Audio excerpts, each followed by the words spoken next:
दशलक्षण महापर्व के 9वें दिन उत्तम आकिंचन धर्म की चिंतन हो रहा है। आज से कई जगहों पर अंतिम समय के जो दशलक्षण महापर्व के समापन की ओर चल रहे हैं और विशेष रूप से हमारे दक्षिण भारत में अनंत चौदस के निमित्त 3 दिन की व्रत किया जाता है। त्रयोदशी, चतुर्दशी और पूनम के दिन इसका विसर्जन करते हैं। कहीं कहीं एकादशी, द्वादशी से लेकर चतुर्दशी तक करते हैं। इस प्रकार अनंत चौदस के अंत के साथ साथ पर्युषण पर्व का समापन हो जाता है और आखिर में दशलक्षण के समय के ये जो आकिंचन्य और पर ब्रह्मचर्य धर्म जो है, आत्मधर्म की अत्यंत विशेष रूप का फलितांश या रिजल्ट बोल सकते हैं, जो हमने अपने 8 दिनों में चिंतन किया, मनन किया। उसके बाद की जो परीक्षा का फलितांश चाहिए, वो फलितांश या रिजल्ट जो आज और कल का जो धर्म है, यही बोलते हैं उत्तम आकिंचन्य ब्रह्मचर्य दश धर्म सार है बोल के पूजा पाठ में लिखा है। मतलब हमारे जीवन में हम कितने साल जीते हैं, कितने साल तक कैसे जिए, कितने संपत्ति बनाया, क्या कौन सा अधिकार में रहे और कितने बंधु बांधव मित्र ये सब रहा और अपने प्रशंसा यश कीर्ति कितने हुआ, ये सब का जो भी जीवन का लेखा जोखा होता है, तो लेखा जोखे का अगर इन सब चीज़ों से अगर करते हैं तो उससे ज़्यादा लेखा जोखा जो हमारे अंतिम समय का अमर इन सब चीज़ों के हमने कितना काम किया, कितने प्रशंसा प्राप्त की और कितना कमाया, कितना प्रॉपर्टी बनाया, इन सब चीज़ का अगर उसका जो भी आखिर जीवन के आखिर समय में अगर हम सोचे कि हमने इतना सब कुछ करने के बाद भी सत्य यह है, इन सब चीज़ को इसी ज़मीन पर छोड़ के जाना है। ये एक भी चीज़ रंक मात्र भी बोलते हैं, कंकड़ भी हमारे साथ अगले भाव तक नहीं आता है, हमारे बाल भी नहीं आते, हमारे शरीर भी आते नहीं। ऐसी चिंतन और भावना करना, यही उसी को कहते हैं आकिंचन्य भाव। किंचित भी मेरा नहीं, मेरा कुछ भी नहीं समझना ही आकिंचन्य धर्म है। हमारे तत्वार सूत्रकार आचार्य उमा स्वाति महाराज भी बोलते हैं न किंचनस्य भावा अकिंचन्या। तो मतलब जो किंचित भी मेरा नहीं, कुछ भी मेरा नहीं है। हमने अधिकार, हमारे पास राजा महाराजा ऑफिसर बड़े बड़े उद्योगपति सब कुछ बने, हमारे पास हजारों करोड़ रुपए संपत्ति है, सब कुछ है, लेकिन सत्य यहाँ है, आखिर में यहाँ लिखा जाता है कि ये सब कुछ मेरा नहीं है, एक दिन सब कुछ छोड़ के जाना है। तो ऐसे भावना जो सोचते हैं तो वही भाव आकिंचन धर्म है। तो उत्तम अपरगृही जो 24 प्रकार की परिग्रह को त्याग कर मोक्ष मार्ग पर चलते महामुनि, उनका ही उत्तम आकिंचन्य भाव कहते हैं। जब ऐसा आपका आकिंचन्य पूजा में आता है, परिग्रह 24 भेद त्याग करे मुनिराज जी, तिसना भाव उछेद घटती जान घटाइए। मतलब थोड़ा कुछ भी, रंच मात्र भी, थोड़ा कुछ भी मेरा नहीं है, ये सब छोड़ के जाना है, ऐसी भावना करना। 24 प्रकार की त्याग परिग्रह को कषाय सहित, मतलब कषाय भी आते हैं, क्रोध, मान, माया, लोभ, और उसके 4 भेद 16 प्रकार की कषाय और 9 कषाय, ये सब छोड़ के आखिर में जो आत्मा के गुण हैं, अनंत ज्ञान, अनंत दर्शन, अनंत वीर सुखात्मक जो 4 अनंत चतुष्टय के साथ साथ जो हमारे क्षायिक सम्यक्त्व आदि 8 गुण है, ये मेरा है। जो बाहिरंग में दिखता था वैभव, ये सब कुछ मेरा नहीं था। ऐसा सोच के जो रहने के भाव है, उसको आकिंचन्य भाव कहते हैं। तो डिक्शनरी में, शब्दकोश में अगर अकिंचन का अगर शब्द का अर्थ देखते हैं, दरिद्र था या कुछ भी ना होना, ऐसा आता है। लेकिन हमारे आगम जो शब्दकोशों में, जैन आगम शब्दकोश में आता है, इसको निर्मोही, संसार के प्रति उदासीन था, ऐसे अर्थ आता है। किंचित भी मेरा नहीं भाव रखना, अकिंचन्य भाव बोल के शब्दकोश में, हमारे जैन शब्दकोश में आता है। उसका मतलब यही है कि संसार के सारे चीज़, निर्धन संपत्ति कमाना, संपत्ति होना वो बात अलग है, लेकिन वो हमारा नहीं है। मैं खाली हाथ में आया हूँ, खाली हाथ में जाना हूँ, ऐसे निर्धन भाव रखना, निर्मोही संसार के जो कोई भी चीज़, कोई भी द्रव्य मेरा नहीं ही समझना, ये अकिंचन्य भाव है। हमने बहुत जैन आचार्यों का द्वारा लिखा हुआ ग्रंथों का हम लोग सब पढ़ते हैं, सुनते हैं। आप लोग देखा होगा कि सब में तीर्थंकर बड़े बड़े वैभव के साथ जिए। सौद धर्मेंद्र सारा संसार उनका पूरा ले आकर तीर्थंकर के चरण में चढ़ा देता है, फिर भी तीर्थंकर भगवान के अंदर यही रहता है, ये जो भी वैभव है, जो भी ये संपत्ति है, जो भी ये प्रशंसा हो रही है, जो भी यश कीर्ति हो रहा है, वो मेरा नहीं है। मेरा तो बस आत्मा ही मेरा है, आत्मधर्म को ही मेरा समझना है। ऐसा समझकर जो भगवान तीर्थंकर भी वो सोच के समुद्र में होते हुए भी सारा संसार को एक क्षण मात्र में छोड़ के वो अपने आखिर की कर्मों को निर्जरा करके सिद्ध गति को प्राप्त करते हैं। तो ऐसे सभी 24 भगवान भी ऐसे निर्मोही होकर वैभव को छोड़कर परिग्रह मार्ग पर चलने के बाद ही वो सभी भगवान बने। आज हम उनको पूजा करते हैं। तो इसलिए हमारे जीवन में हम लोगों का आदर्श यही है कि संसार में हमारे पुण्य से ही संपत्ति मिलती है, पुण्य से अधिकार मिलता है, पुण्य से वैभव मिलता है, पुण्य से ही हमारे यश कीर्ति भी मिलता है, पुण्य से हमारा स्वास्थ्य रहना होता है, पुण्य से ही सब कुछ मिलता है। और पुण्य से ही हमारे लिए अगर इस जन्म में मनुष्य गति मिला है तो ये सब पुण्य की प्रभाव से, पुण्य की जो महिमा है पिछले जन्म का, उसको हम इस जन्म में भोगा। तो हम शाश्वत सत्य यही है, जो हमने पूर्व में पुण्य किया था उसका पुण्य के बल से इस जन्म में हमने इसका भोग लिया। और इस जन्म का पुण्य के और ज़्यादा अगर पुण्य राशि थोड़ा मेहनत कुछ कर लिया तो हम भगवान भी बन सकते हैं। अगर ये भाव अगर हमारे अंदर आ गया तो हरियांत भगवान बन सकते हैं। आचार्य कुंद कुंद स्वामी बोलते हैं, तो आप कहीं कहीं बोलते हैं कि पुण्य को भी एक दिन छोड़ना है, तो पुण्य का काम क्यों करना है? तो ऐसा नहीं है। आचार्य कुंद कुंद भगवान बोलते हैं ऐसा नहीं है, पुण्य को छोड़ना नहीं है। अभी तो पुण्य तब छोड़ना है जब आप भगवान बनोगे, तो तब तक तो पुण्य की जरूरत है। भगवान के मार्ग पर चलने के लिए तो पुण्य चाहिए। तो इसलिए पुण्य कमाओ, पुण्यस्य फल हरिहंता।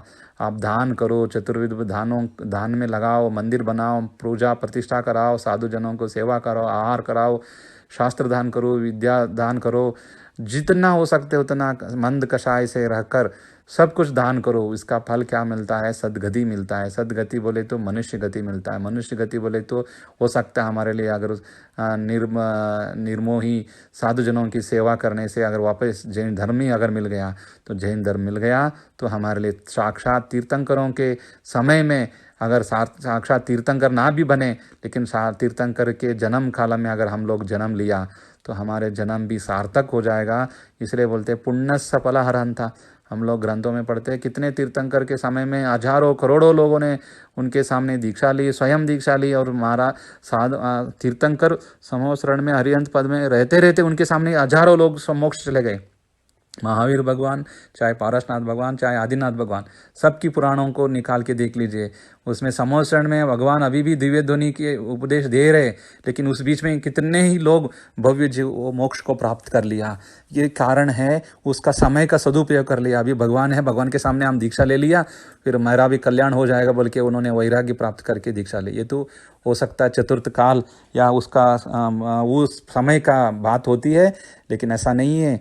हम लोग अगर तीर्थंकर के समय में केवली शुद्ध केवली के समय अगर हम जन्म ले लिया, उनका सिर्फ एकमात्र उपदेश या एकमात्र दर्शन से भी हमारा जन्म मोक्ष मार्ग के लिए प्रेरित कर सकता है। इसलिए अरे कुंद कुंद भगवान जी का वचन को हम याद रखना है, पुण्यस्य फलारहंता। पुण्य बढ़ाओ, पुण्य बढ़ाओ, पुण्य बढ़ाओ। आचार्य विद्यासागर जी महाराज जी का जब भी आप प्रवचन सुना होगा, और ज़्यादा पुण्य बढ़ाओ, और ज़्यादा पुण्य बढ़ाओ। पुण्य बढ़ाओ बोले तो हमको सौधर्मेंद्र नहीं बनाने के लिए ना, या तो पुण्य बढ़ाओ बोले तो हमको कोई स्वर्ग की प्राप्ति करने के लिए नहीं बोलते आचार्य श्री। हमको पुण्य बढ़ाओ बोले तो हमारे जन्म को सार्थक करने के लिए पुण्य बढ़ाओ। ये हम अगले भगवान में चक्रवर्ती बन के हम पूरा षटकंड को जीतने के लिए पुण्य बढ़ाना नहीं है।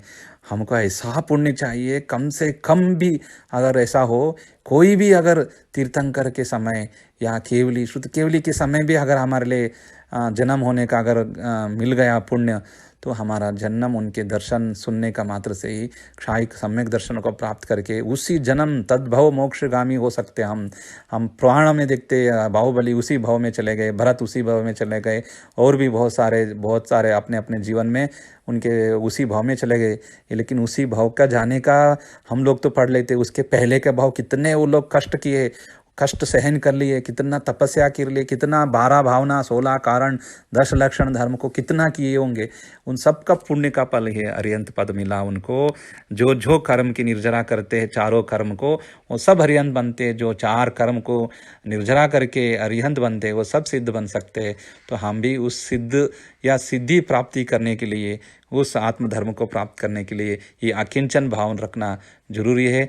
आप सब जानते हैं भरत चक्रवर्ती साम्राज्य को इतना षटकंड जीत के आता है। षटकंड जीत के आने के बावजूद भी वो जब उनके पिता हरिहंत बन जाते हैं, वो समोसरण में विराज हैं और बाहुबली उनके सामने सामने दीक्षा ले लिया, उनके 100 भाई लोग सब दीक्षा ले लिया, उनके बेटा वो जाके दीक्षा ले लिया।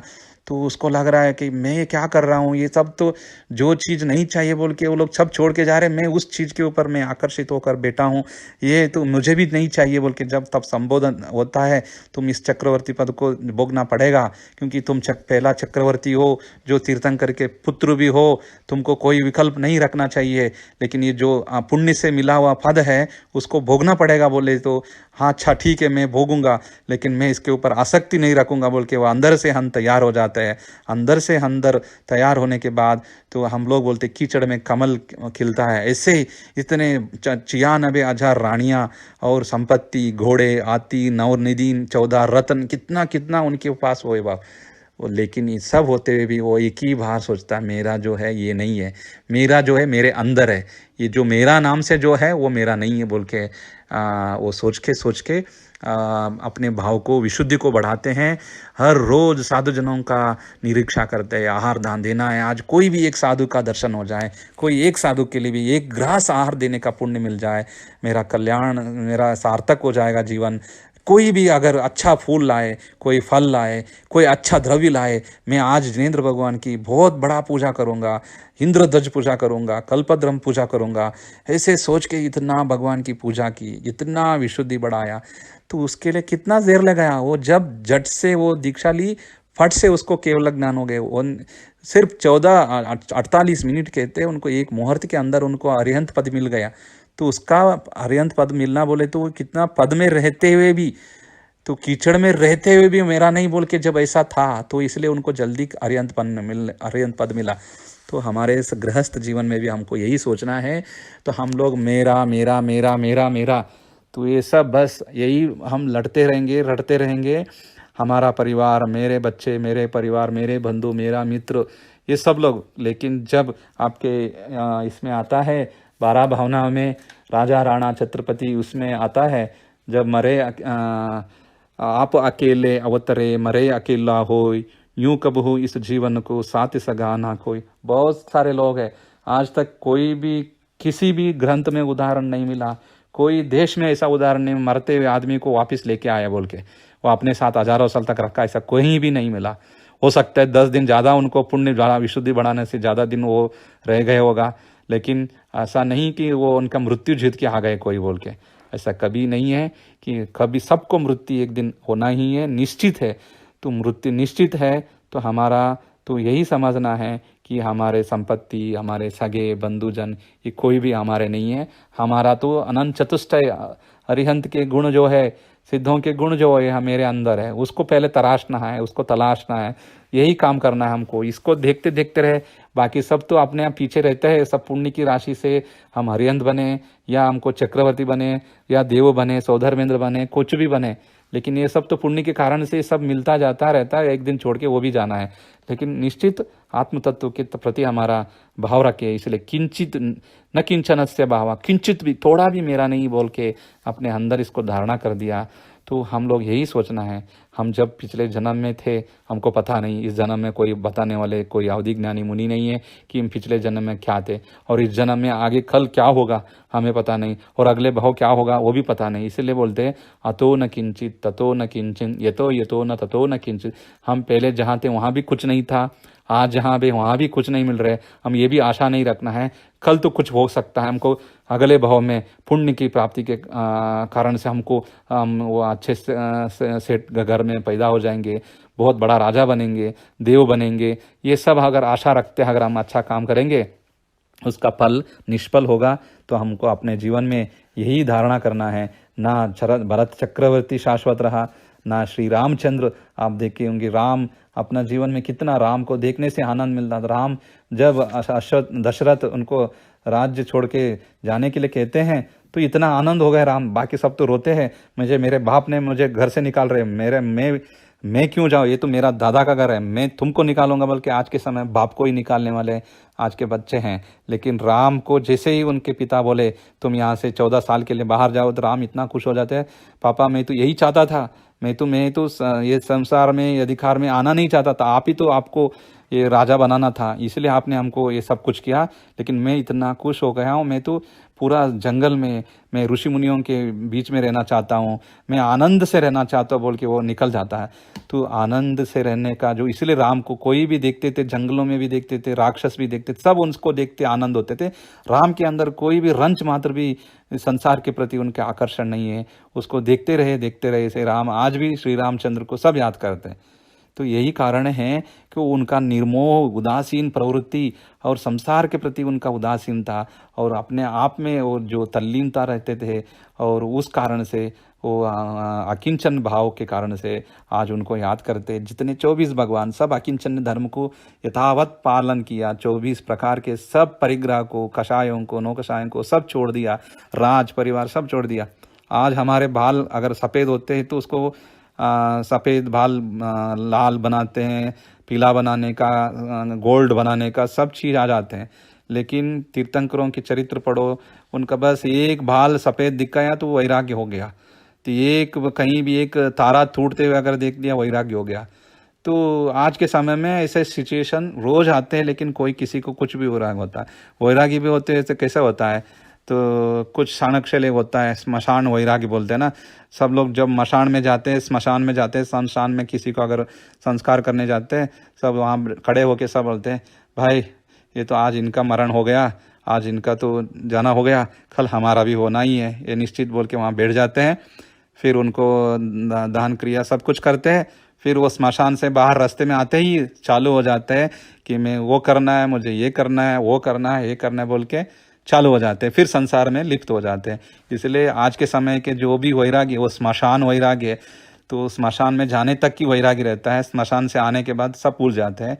तो हमको नित्य ये भाव रखना चाहिए, कोई भी संपत्ति वैराग्य ये शाश्वत, जो संसार के प्रति हमारा आसक्ति है वो शाश्वत नहीं है। आसक्ति हमारे अंदर के प्रति होना चाहिए, तभी हमारा कल्याण हो सकता है। तो हम हमारे जीवन में बाहुबली जैसे साधना करें, अखंड साधना करें, आदिनाथ भगवान से लेकर 24 भगवान के जैसे साधना करें, तो राजपाट सब कुछ एक क्षण से। कितने मुनि महाराज तपस्या की, आपको मालूम है कि शरीर की कष्ट सहन किया है। किसी वड्डाराधना या कथा कोशों में ऐसे कैसे कैसे मुनियों के कहानी आते हैं, तपस्या करते हुए मोक्ष चले गए, आग में लगाया तो भी साधु अपने शरीर के प्रति पूरा मोह छोड़ दिया, वो मोक्ष चले गए। वो कोई किसी को नदी में फेंक दिया तो भी वो अपने शरीर के प्रति सब छोड़ दिया, आसक्ति छोड़ दिया, मोक्ष चले गए। तो ये कितने हमारे शास्त्रों में है, ये तो हम कहानी में नहीं है, सत्य है, ये शास्त्र सत्य है, हमारे जैन आगम सत्य है कि महावीर भगवान के द्वारा कहा हुआ धर्म जो है पूरा सत्य है। इस कारण से हमारे धर्म कभी झूठा नहीं है। जो जो होना है, जैसा जैसा लिखा है वो सब होता है, हो रहा है, आगे भी होगा।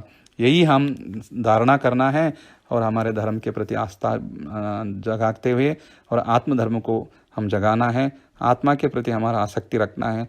धर्म को जो परिभूषणम यस्य सा, जो चारों ओर से आत्मा के प्रति जागृत रखने का प्रक्रिया है, इन 10 दिनों में हमको करके आगे के भविष्य को भी हम सुधारे। और साधु सज्जन जो महाव्रती साधु जन है वो पूरा निष्प्रभ होकर साधना में रहते, ऐसे सभी साधुजनों को याद करते हुए जितने पूरे भारत में साधुजन जो पर्युषण पर 16 करण की व्रत कर रहे हैं, उनका यथा योग्य विनय करते हुए, नमोस्त करते हुए, और जो भी व्रतिजन श्रावक जन इनका 9 दिन से या 16 सारण के व्रत करने वाले श्रावकगण, उन सबको भी अनुमोदना करते आपकी साधना पूरी हो, निर्विकल्प और निर्विघ्न पूर्वक संपन्न हो। और कल अनंत चौदस हम सभी लोग पूरे भारत में जितने भी श्रावक जन हैं यथा योग्य उपवास एकासना सब व्रत करते हैं, तो अपने अपने शक्ति के अनुसार उपवास ये सब करें। यही मंगल भावना करते हुए हम सभी को वीतराग भगवान का मुख कमल देखते हुए, उनके चरण कमल देखते हुए हमारे हृदय कमल सदा खिले, यही भावना करते हुए हमारे भगवान को वीतराग भगवान को नमोस्तु नमोस्तु नमोस्तु।